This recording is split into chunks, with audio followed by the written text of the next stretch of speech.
Gorgée de soleil, juteuse, parfumée, charnue, la tomate, c'est la star de l'été.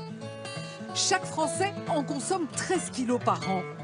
Il y a les rondes, calibrées, toutes rouges, et les autres, multicolores, biscornues. Ce sont les tomates anciennes, la spécialité de la famille Huitric.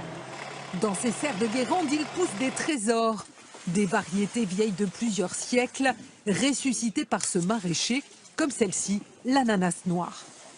C'est parmi celles qui sont préférées par les clients. Elles ont un très très bon équilibre sucre-acide. Ça, c'est déjà une qualité. Elles sont grosses en plus en calibre.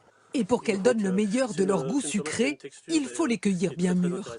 Pendant des années, on a cultivé des tomates où on privilégiait pas du tout le goût. C'était le rendement et donc du coup, on avait perdu cette notion de goût. Mais il ne faut pas oublier que la tomate, ça se mange et que le consommateur avait besoin de quelque chose de bon pour avoir envie d'en manger. Des tomates anciennes, il y en a de toutes les couleurs et de toutes les formes. La tomate bleue, la green zebra au goût acidulé. Ici, la tomate pêche de l'Oregon, c'est la première fois qu'il la cultive. Touchez la tomate, vous allez voir, elle est un peu rugueuse. Elle a vraiment une peau de pêche. Si le test est concluant, elle sera bientôt sur le marché. C'est pas mal ça. Tu veux goûter? Ces variétés anciennes ont un inconvénient. Leur rendement 5 fois plus faible. Une tomate de supermarché, si on peut l'appeler comme ça, on fait dans les serres maintenant minimum 50 kg au mètre carré, quoi. Sur ce type de variété, sur les variétés anciennes et très anciennes, on est entre 10 et 15 kg au maximum. Conséquence, elles sont vendues plus cher, minimum 5 € le kilo. Ça, c'est de la cornue des Andes. On trie les plus mûres pour que ce soit homogène dans le colis. Et on les range, voilà, pour que ce soit joli. Les tomates cultivées ici sont d'une qualité exceptionnelle.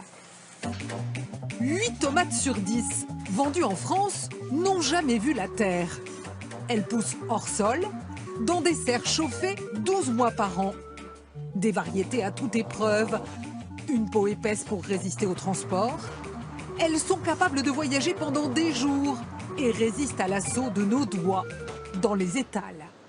Question goût, c'est le coup de poker. Pour Alain Cohen, fournisseur des grands chefs parisiens, une bonne tomate, ce n'est pas le fruit du hasard. Les produits que moi je vends, c'est des produits qui sont produits dans la terre, en saison et sans chimie. Ce jour-là, il livre David Ratcheber, restaurateur à Paris. On en a profité pour lui faire passer le test de la tomate à toute épreuve. Si je vous fais goûter ça, là. Ah bah déjà je la vois, ça me plaît pas. Mais peut-être je me trompe, mais voilà. Je vais vous montrer quelque chose. Voilà, ça c'est de la flottée des graines. Et il reste un squelette. Voilà, une vraie tomate et une escroque.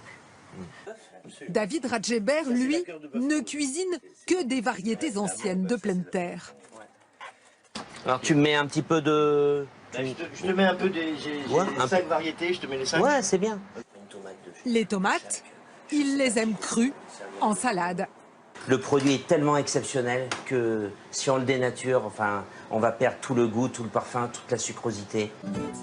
De la dorade crue, marinée dans le citron vert.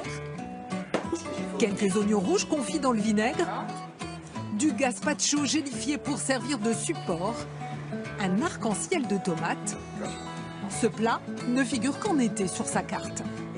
Il faut respecter les saisons et chaque saison a ses produits. Pour la tomate, c'est juillet, août, septembre. Et même s'il fait chaud, jamais au frigo, ça tue le goût. Conseil du chef.